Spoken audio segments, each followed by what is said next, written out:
Om Swastiastu, para sahabat dimanapun saat ini berada. Titiang Sri Alit, seorang pelaku spiritual Bali modern, saat ini ingin berbagi biar bisa dijadikan sebagai bahan perenungan. Hampir di seluruh pelosok dunia, setiap orang saat ini merasa terpuruk. Keterpurukan ini terjadi karena belum adanya kepastian kapan pandemi ini akan berakhir. Nah, keterpurukan inilah yang sangat berdampak bagi pikiran kita. Pikiran kita merasa ketakutan, merasa cemas, merasa khawatir, merasa gelisah, dan merasa tidak percaya dengan diri.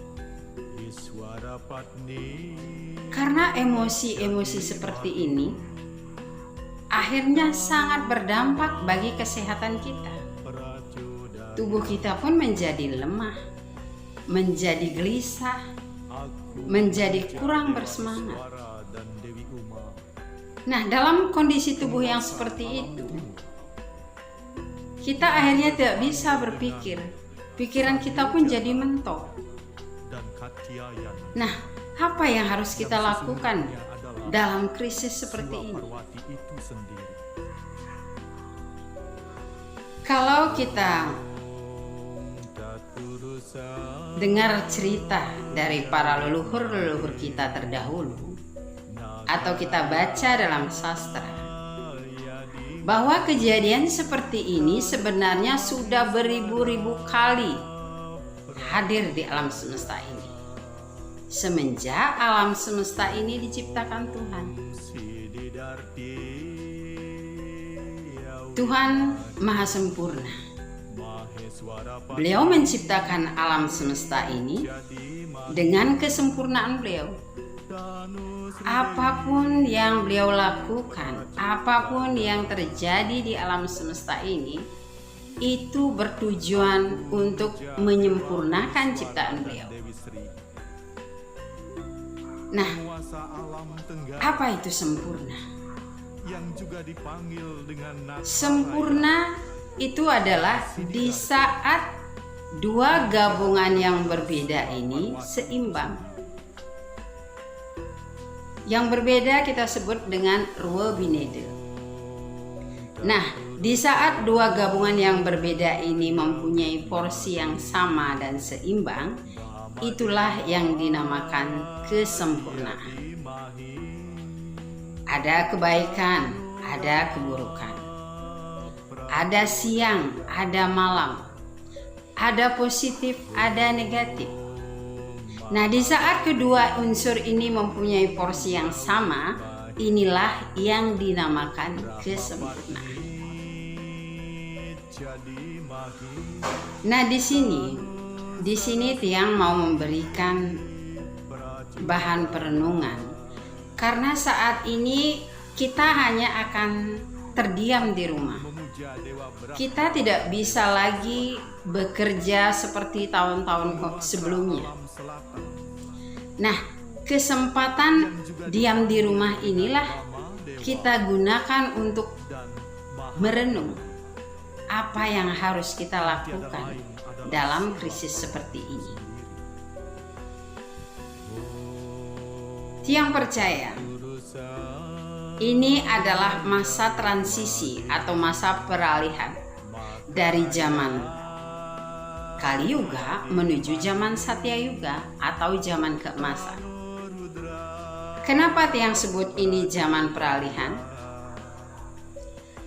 Karena kejadian seperti ini sudah berulang kali terjadi dari zaman ke zaman. Kalau kita ingat pada saat terjadinya perang Bratayuda, di mana perang Bratayuda itu sangat berdampak besar bagi alam semesta ini. Perang antar Pandawa dan Kurawa ini betul-betul sangat berdampak bagi alam semesta ini. Kalau kita lihat secara nyata, ini adalah perang yang tidak seimbang. Karena pada saat itu Korawa dengan 100 saudaranya, sementara Pandawa hanya berlima. Kalau kita lihat secara nyata, tidak mungkin Pandawa bisa menang melawan Korawa karena jumlahnya jauh berbeda. Nah, tetapi kenapa di sini Pandawa yang hanya berjumlah 5 bisa memenangkan perang Bratayuda itu dengan Korawa yang sudah dibantu oleh raja-raja di sekitarnya dan juga sudah dibantu oleh bala tentaranya Krishna. Yang pada saat itu Duryodhana minta bantuan pada Krishna dan Krishna memberikan bantuan dan memberikan bala tentaranya dia untuk bergabung pada Kurawa. Nah, kenapa Pandawa bisa menang melawan Kurawa? Ini alasannya karena Pandawa waktu itu berserah total pada Krishna. Mereka berserah diasuh oleh Krishna dan mereka percaya kalau Krishna itu adalah Tuhan. Nah, terus apa hubungannya cerita yang Tiang ceritakan tadi itu dengan pandemi saat ini? Disinilah kita ambil pelajaran. Pada saat ini kita harus mengikuti jejak yang telah dilakukan oleh Pandawa. Saat ini kita hanya bisa berserah. Kita berserah diri, menyerahkan keluarga kita dalam perlindungan Tuhan. Karena hanya Beliau yang bisa melindungi kita. Apapun yang terjadi di alam semesta ini, itu pasti ada campur tangan Tuhan. Walaupun hanya sehelai daun kering yang jatuh, itu pasti ada campur tangan Beliau. Nah, kalau kita kaitkan dengan awatara-awatara sebelumnya, pada saat terjadinya perang Bratayuda, di mana Wisnu turun ke dunia sebagai Krishna, sebelum terjadinya perang tersebut, Krishna sudah sempat berdialog dengan Arjuna. Beliau berkata bahwa kapan ketidakbenaran ini menguasai alam semesta ini, maka beliau akan turun ke dunia untuk menyeimbangkan alam ini, menyeimbangkan unsur positif dan negatif ini. Nah, di sini Tiang meyakini bahwa Sang Hyang Corona yang kita sebut dengan virus corona COVID-19 ini adalah awatara Kalki. Karena dalam sastra sudah dijelaskan bahwa Kalki awatara akan turun ke dunia. Beliau seorang yang menunggang kuda bersenjatakan pedang. Nah, ini adalah simbol seorang itu berarti seorang diri sendiri tanpa bala tentara. Inilah virus corona ini sendiri dia. Dan kuda itu menyimbolkan, kalau zaman dahulu kuda itu menyimbolkan kecepatan atau lari yang sangat cepat sekali. Nah, sementara pedang ini menyimbolkan sebagai pembasmi musuh, pembasmi ketidakbenaran yang ada di alam semesta ini. Nah, sekarang apa itu ketidakbenaran?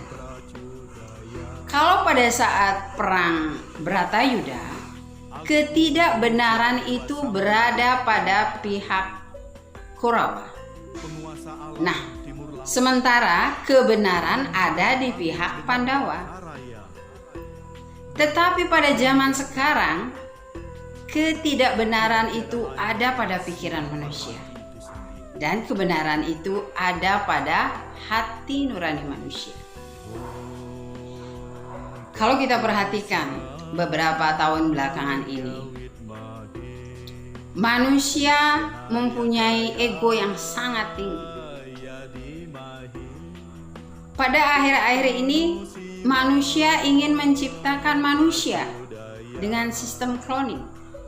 Manusia ingin menciptakan bulan, ingin menciptakan matahari. Nah, itulah kecerdasan manusia. Manusia memang mempunyai pikiran yang sangat cerdas, karena pikiran manusia berasal dari kecerdasan Tuhan itu sendiri. Nah, karena kecerdasan inilah manusia merasa dirinya hebat, merasa manusia otaknya hebat, sehingga timbullah ego-ego yang sangat tinggi. Segala hal yang mereka lakukan itu hanya berdasarkan logika atau pemikiran saja. Mereka melupakan ada kebenaran, ada sesuatu kebenaran yang mereka abaikan. Nah, pada saat inilah kecerdasan manusia ditaklukkan oleh virus yang bernama corona. Coba kita perhatikan, para ahli-ahli sudah kebingungan, para kepala negara juga sudah kebingungan, para agamawan, para rohaniawan, mereka semua sudah kebingungan. Sampai kapan dan bagaimana cara menghentikan keadaan seperti ini? Nah, kalau kita ingin menyeimbangi keadaan saat ini, yang bisa kita lakukan yaitu kita harus mengikuti jejak-jejak yang telah dilakukan oleh Pandawa. Mereka berserah total pada Krishna. Maka kita pun seperti itu. Kita harus berserah total pada Tuhan. Nah, di Bali, para leluhur kita terdahulu sudah meninggalkan ajaran yang disebut dengan Pancasrada. Kita sudah mengetahui ajaran itu, tetapi kita lupa untuk melaksanakannya. Nah, itu yang pertama. Kita harus memunculkan dan meyakini bahwa Tuhan itu ada. Yakin adanya Tuhan, adanya Sang Hyang Widi, adanya Brahman, adanya Sang Sangkan Paraning Dumadi. Beliau sebagai pencipta, pemelihara, dan pelebur. Nah, yang kedua, percaya dan yakin adanya percikan terkecil dari Tuhan yang kita sebut dengan Atma. Yang ketiga, percaya adanya karma pala. Dan yang keempat, percaya adanya punarbawa atau reinkarnasi. Dan yang kelima itu adalah moksa. Nah, apa itu moksa? Moksa itu adalah kebahagiaan yang kita dapatkan saat kehidupan ini dan setelah kematian nanti. Kalau kita sudah mencapai moksa, maka kita tidak akan pernah reinkarnasi lagi. Nah, bagaimana caranya agar kita tidak reinkarnasi? Yang pertama, harus percaya bahwa Tuhan itu ada, bahwa Brahman itu ada, bahwa Sang Hyang Widi itu ada, bahwa Sang Sangkan Paranindumadi itu ada. Nah, pertanyaannya, siapa Sang Hyang Widi? Di mana Sang Hyang Widi? Bagaimana suara Sang Hyang Widi? Dan bagaimana rupa dan wujud beliau? Kita harus memahami itu dulu. Kalau kita sudah memahami siapa Sang Hyang Widi, maka kita tidak akan pernah salah kaprah lagi mengartikan siapa itu Sang Hyang Widi. Nah, yang pertama, Sang Hyang Widi, beliau adalah sumber dari kebahagiaan yang kita sebut dengan Param Swasti. Beliau adalah sumber dari cahaya yang kita sebut dengan Param Jyotir. Beliau adalah sumber dari berkah yang kita sebut dengan Param Karunia. beliau adalah sumber dari kasih yang kita sebut dengan param prema. Dan beliau adalah sumber dari kesucian yang kita sebut dengan param pawitra. Dan beliau adalah sumber dari segala yang ada di alam semesta ini. Nah, itulah Sang Hyang Widi. Kalau kita sudah memahami bahwa beliau adalah sumber dari segalanya, maka gampang bagi kita untuk memohon perlindungan dari beliau. Apapun yang kita sebutkan pada beliau, maka itulah yang akan terjadi pada beliau. Maka jangan pernah menyebutkan beliau adalah Maha Penghukum.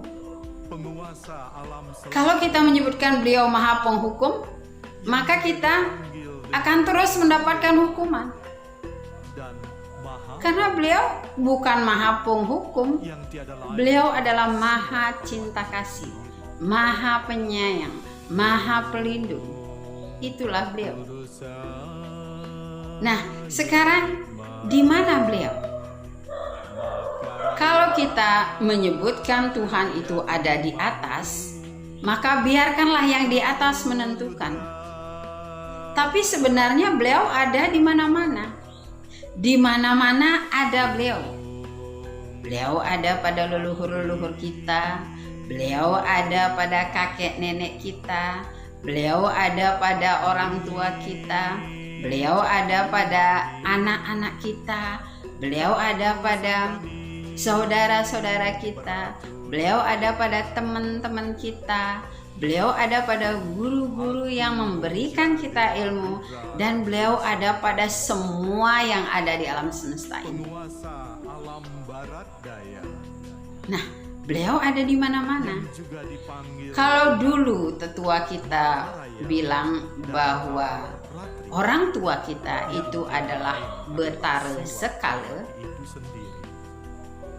karena dalam diri orang tua kita itu ada Atman yang merupakan percikan terkecil dari Sang Hyang Widi. Itulah kenapa orang tua kita dibilang Betara Sekala. Nah, kalau kita sudah memahami bahwa Sang Hyang Widi itu ada di mana-mana, terus kita memohon perlindungan, memohon kasih sayang sama beliau dan memohon kebahagiaan, maka gampang bagi kita untuk mendapatkan itu semua dengan jalan menghormati setiap orang, termasuk musuh-musuh kita. Kalau kita mampu menerapkan itu, maka gampang bagi kita untuk memohon perlindungan dan kasih sayang beliau. Nah, kita ini manusia, terdiri dari tubuh, pikiran, dan jiwa. Tubuh kita ini berasal dari Tuhan. Tubuh ini berasal dari 5 unsur yang ada di alam semesta ini. 5 elemen yang ada di alam semesta ini yang kita sebut dengan Panca Mahabhuta. Nah, tulang-tulang yang ada dalam tubuh kita ini, termasuk otot-otot kita, itu berasal dari unsur tanah. Cairan yang ada dalam tubuh kita, keringat kita, darah kita, itu berasal dari unsur air.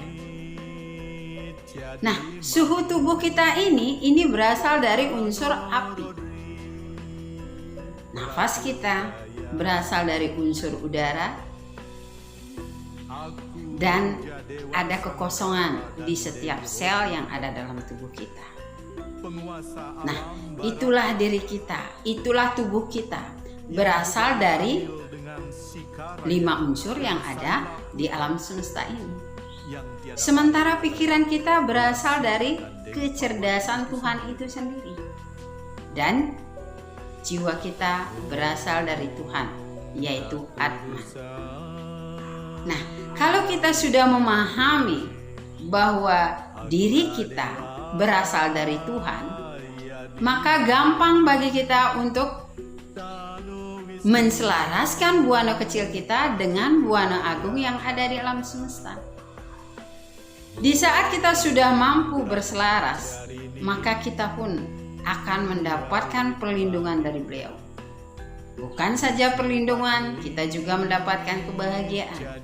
Dan segala kebutuhan hidup kita akan terpenuhi. Akhirnya kita pun akan merasa bahagia dalam kehidupan ini dan bahagia setelah kematian nanti. Itulah yang menjadi cita-cita kita, yaitu Moksatem Jagatita Yaca Iti Dharma. Terima kasih para sahabat. Demikian sedikit bahan perenungan dari Tiang. Sampai jumpa. Om Santi Santi Santi Om.